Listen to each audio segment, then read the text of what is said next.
Assalamualaikum warahmatullahi wabarakatuh.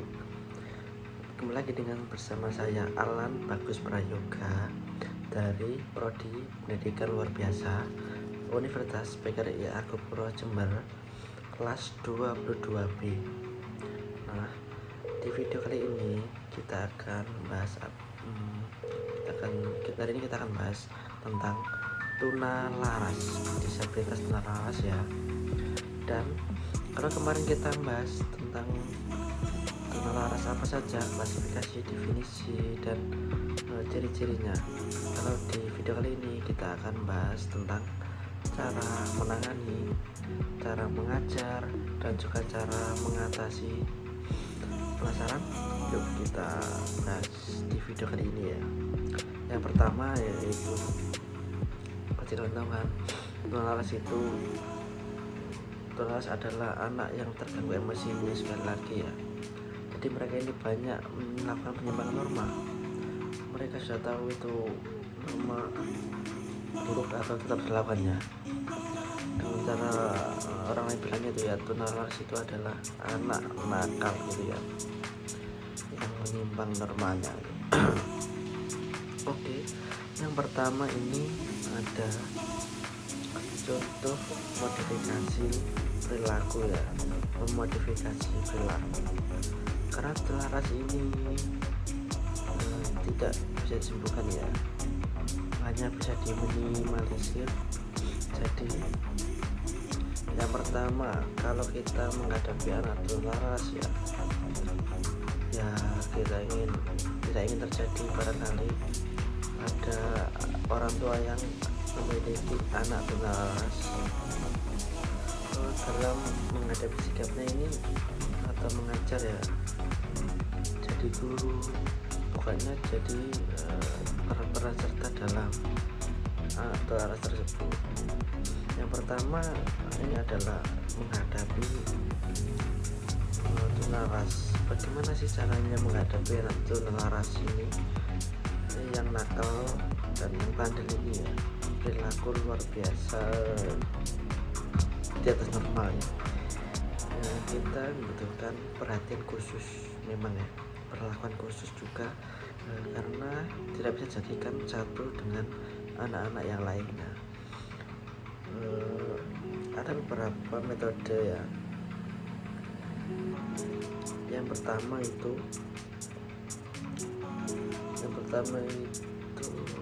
karena perilaku anak tunalaras ini perlu dimodifikasi ya, tidak perlu dirubah karena pasti susah sekali untuk mengubahnya ya.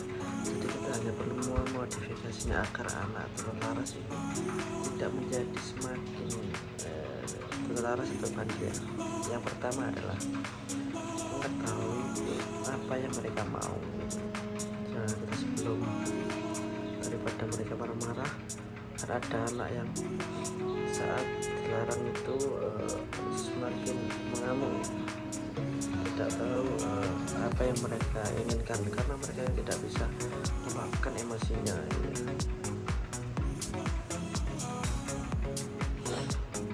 Kita tanya, "Mak, mau apa sih? Mau apa? Kamu mau apa? Bilang aja, coba katakan kamu mau apa."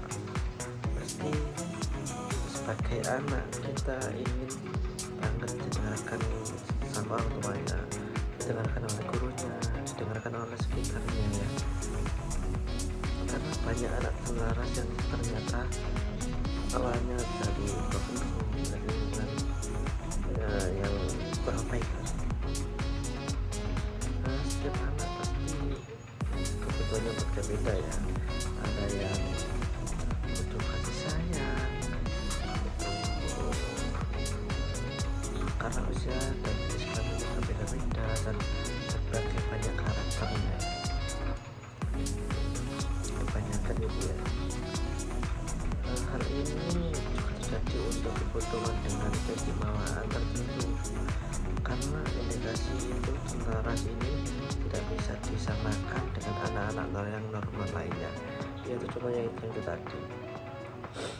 Untuk melakukannya Karena tentu sebagai orang tua dan juga guru pembimbing harus mengetahui dan mengenali apa sih yang dibutuhkan oleh anak tularas ini.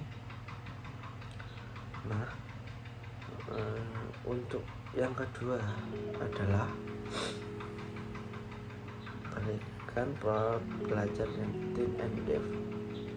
Jadi kalau mereka melakukan sesuatu yang baik, kita akan memberinya yang baik juga. Kalau mereka melakukan sesuatu yang jahat, kita harus menyajikan apa yang sebab akibat jika mereka melakukan hal yang tidak baik tersebut ya. Nah, contohnya itu seperti pada saat Anda melakukan, kalau yang Anda katakan baik, Anda berikan penghargaan atau hadiah perhatian khusus atau prestasi. Dengan cara demikian, anak tersebut merasa diperhatikan, karena anak tularas itu kebanyakan anak yang membutuhkan banyak perhatian ya. Itu awal mulanya ya. Nah, kalau mereka bisa mendapat pujian, mendapat seperti anak yang menjawab soal ya, maka bisa diberi pelukan atau apa ya, jika anak itu benar-benar pelukan ya. Tergantung kebutuhan anak masing-masing ya. Juga yang selanjutnya adalah tidak ada unsur paksaan. Jadi kita tidak maksa anak untuk memaksa anak ini ya. Ada beberapa anak yang semakin dipaksa, mereka semakin melawan. Bayangkan, itu adalah pola pengajaran yang paling penting dalam mendidik dan memberikan pelatihan kepada anak untuk selaras agar anak tidak macam ganda yang tidak seharusnya. Contohnya adalah jangan pola pengajaran yang paling penting dalam mendidik dan memberikan pelatihan kepada anak untuk selaras agar anak tidak macam ganda yang tidak seharusnya. Contohnya adalah jangan memaksa anak untuk bertingkah sopan apabila kondisi sikapnya belum bisa memahami apa itu sikap sopan dan sikap santun. Dan jika anak belum tahu sopan santun, jangan dipaksakan untuk anak melakukan hal tersebut. Ajarkan itu dengan metode apa, misalnya apa sih ya, kayak kita memaksakan anak untuk sopan, jangan yang terlalu maksa. Alat tularas mungkin masih bisa dinegosiasikan ya, mereka teladan. Jadi kita mencontohkan setelah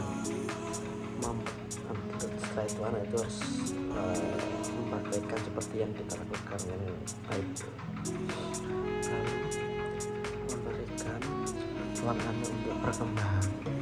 Kita sebagai manusia normal, kita pasti membutuhkan ruang untuk diri sendiri ya. Ada kalanya kita sangat membutuhkan kesendirian untuk merenung, untuk mencari inovasi, menenangkan diri, untuk menginspirasi anak tularas lainnya dengan cara memberikan kepada anak tularas melakukan pola berkembang secara bebas dan bertanggung jawab. Mereka bebas melakukan hal tersebut, tapi mereka juga harus sadar kalau mereka sadar bahwa mereka ada risiko dan mereka harus bertanggung jawab atas risiko tersebut. Jangan biarkan mereka bebas dan bebas dari pengawasan dan memberi pengertian bahwa hal yang dibahas bukan untuk dilarang, namun sebagai batasan secara berlebihan. Anak-anak dibutuhkan oleh anak tularas untuk melakukan eksperimen untuk membangun pola pikir dan fisiknya. Jadi mereka memikirkan pola pikir berkembang, maksudnya jangan dipaksa dan dipaksa harus begini, jangan ya. Bahkan anak berkembang dengan baik dan berkembang dengan sendirinya, tetap kita mengawasi, tetap kita diberi pengertian ya, sama dibimbing. Lalu yang kelima adalah memberikan batasan mana yang jangan, mana yang boleh gitu ya. Ada yang tidak boleh, ada yang tidak boleh gitu ya. Tetapi berikan pengertian bahwa tidak boleh dilakukan dan hal ini boleh dilakukan. Dalam memberikan pengajaran, saat kita mengajar anak tunalaras itu kita harus memperhatikan sikap kita yang baik sebagai orang tua dan tenaga pengajar atau guru ya, karena anak tunalaras ini sangat memperhatikan setiap sikap dari orang sekitarnya ya, yang pastinya harus sesuai dengan kepentingan kebaikan dan kelancaran yang di sekitarnya ya. Berikan pendidikannya mengenai mana yang boleh dilakukan dan yang tidak boleh dilakukan serta dengan alasannya. Pasti mereka tanya, kenapa sih aku tidak boleh melakukannya, kenapa sih aku boleh melakukan hal tersebut. Dan kita tetap memberi perhatian. Anak itu semakin berkembang dan pola pikirnya itu semakin matang dan semakin baik, keterampilan semakin baik, ilmu sosial baik, dan jiwa sosial juga baik, sikapnya juga baik, dan sikap beratnya akan berhasil menurun ya. Nah, kegiatan kasih sayang dan juga perhatian orang sekitarnya itu juga jangan biarkan mereka hilang kasih sayangnya dengan kondisi mereka, dan hindari rasa menyalahkan sendiri atau menyalahkan anak tersebut. Mereka dorong moral spiritual tetap didik nilai-nilai agama yang baik. Jangan lupa memudahkan anak itu. Jadi selain dukungan orang tua dari pengajar pendidik, doa juga harus penting ya. Jadi anak terbaik dalam sikap dan pribadinya. Setelah itu anak itu mempraktekkan seperti yang kita lakukan yang baik. Lalu memberikan ruang anak untuk berkembang. Kita sebagai manusia normal, kita pasti membutuhkan ruang untuk diri sendiri ya. Ada kalanya kita sangat membutuhkan kesendirian untuk merenung,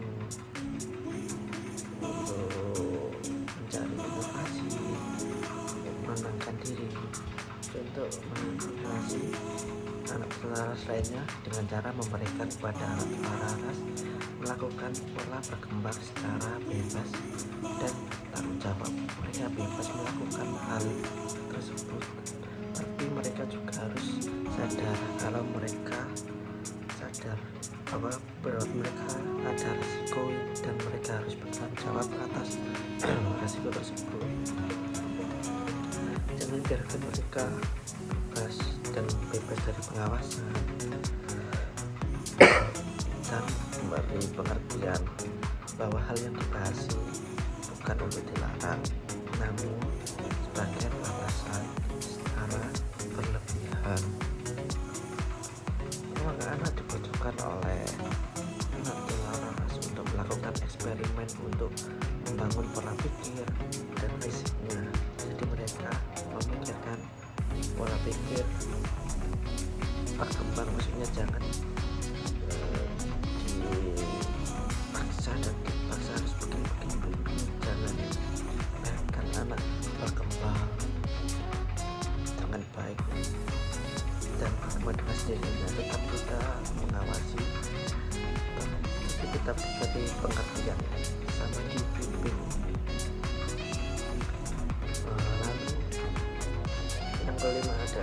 memberikan batasan mana yang jangan, mana yang boleh gitu ya. Ada yang tidak boleh, ada yang tidak boleh gitu ya. Tetapi berikan pengertian bahwa tidak dilakukan dan boleh, hal ini boleh dilakukan dalam memberikan pengajaran. Saat kita mengajar anak tunalaras itu kita harus memperhatikan sikap kita yang baik sebagai orang tua dan tenaga pengajar atau guru ya, karena anak tunalaras ini sangat memperhatikan setiap sikap dari orang sekitarnya ya, yang pastinya harus sesuai dengan kepentingan kebaikan dan keteladanan yang di sekitarnya ya. Berikan pendidikannya mengenai mana yang boleh dilakukan dan yang tidak boleh dilakukan serta dengan alasannya. Pasti mereka tanya, kenapa sih aku tidak boleh melakukannya, kenapa sih aku boleh melakukan hal tersebut, dan kita tetap memberi perhatian. Dan yang selanjutnya adalah menerapkan pola kasih sayang dan perhatian dalam kegiatannya. Alhamdulillah mas, pertimbangkan perhatian dan kasih sayang. Penting banget ya perhatian dan kasih sayang ini untuk membuat anak itu semakin berkembang dan pola pikirnya itu semakin matang dan semakin baik, keterampilan semakin baik, dengan sosial baik, dan jiwa sosial juga baik, sikapnya juga baik, dan sikap belajarnya akan berhasil menurun ya. Nah, kegiatan kasih sayang dan juga perhatian orang sekitarnya itu juga mengajarkan mereka kehilangan kasih sayangnya dengan kondisi mereka dan hindari rasa menyalahkan diri sendiri atau menyalahkan anak tersebut. Berikan dorongan moral, spiritual, serta nilai-nilai agama yang baik. Jangan lupa memudahkan anak itu jadi selain dengan orang tua dari pengajar pendidik, doa juga harus penting ya. Jadi anak terbaik dalam sikap dan pribadinya.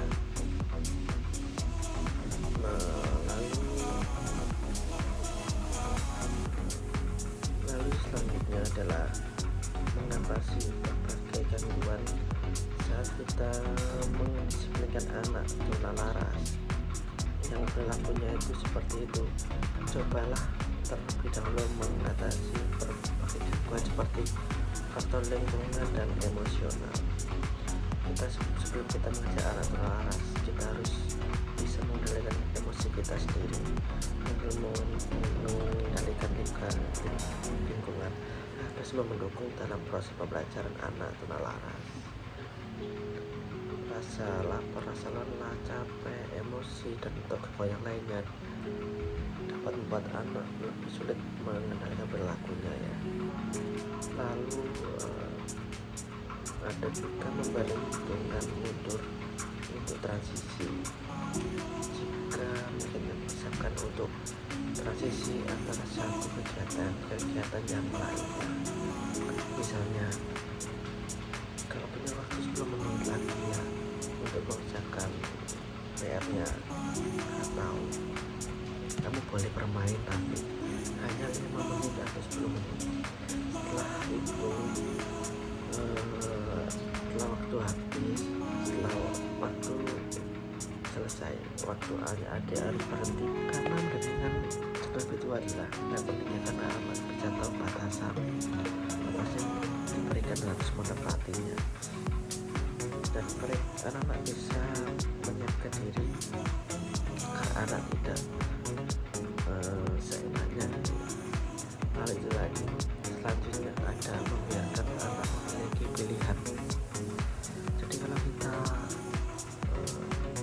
tidak memberikan pilihan, maka itu pola pikirnya tidak akan berkembang dan juga mereka tidak akan merasa bebas. Mereka selalu merasa terikat dengan kita.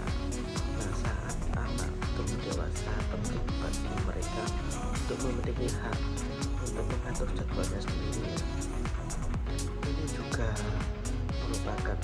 salah satu cara mengatasi satu laras ya. Misalnya kita masih pilihan apakah mereka ingin mandi sebelum atau setelah makan ya. Ini dapat membantu mereka merasa diberdayakan dan merasa disayang dan diperhatikan, dan mendorong mereka agar bisa mengatur dirinya sendiri.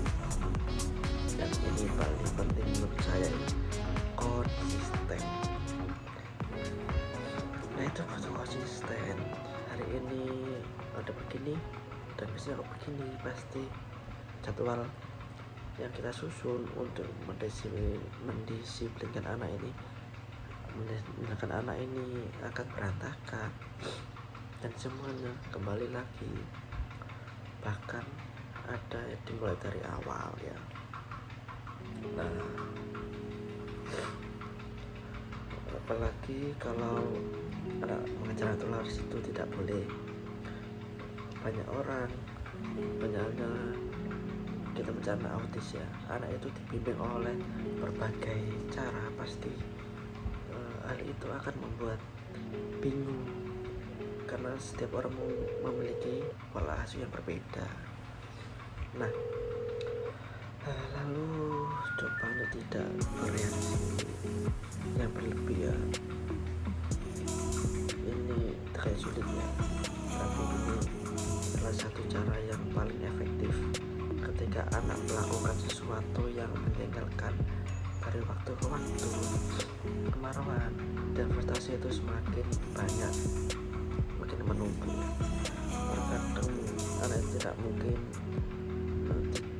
kita tidak marah, kita tidak diejek, itu tidak mungkin. Ada kalanya itu sangat jengkel ya.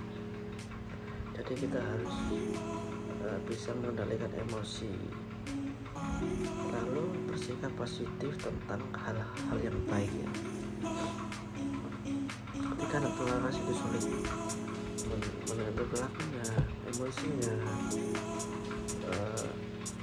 hal-hal yang saya lakukan dengan begitu bisa diabaikan atau ada gitu ya anak-anak. Itu anak kita senang dengan sesuatu yang dia lakukan. Misalnya kita, wah bapak senang sekali hari ini, kita sampaikan kepada mereka dan mereka benar-benar baik dan kita benar-benar baik, anak yang baik gitu.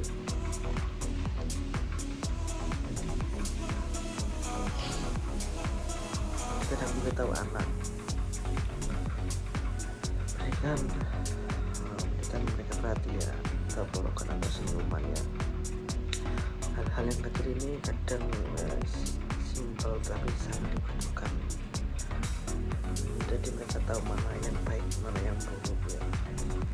Lalu itu ya, tawarkan hadiah atau apresiasi pada anak yang paling sering dilakukan agar anak tetap semangat dan selalu antusias dalam pembelajaran dan dalam kehidupan, dan tunjukkan perilaku baik dan positif ya. Pasti mereka senang kalau misalnya mereka diberikan makanan atau jajan gitu ya, karena mereka sudah melakukan hal yang baik.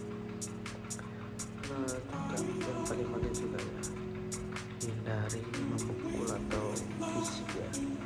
Memukul bukan cara mengatasi anak laras yang baik ya, yang efektif ya. Karena kadang-kadang kita ada beberapa orang tua yang ingin mendisiplin anak tapi dengan cara memberi hukuman, memberi pukulan agar anak itu mengerti kalau sakit ini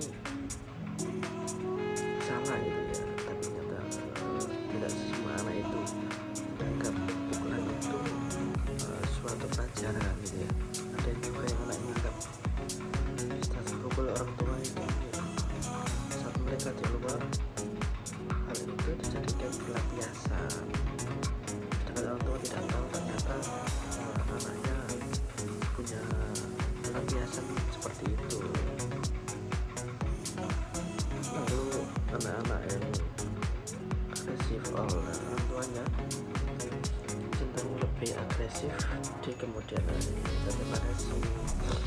Itu dari saya lagi sakit ya. Sekian dari saya. Assalamualaikum warahmatullahi wabarakatuh.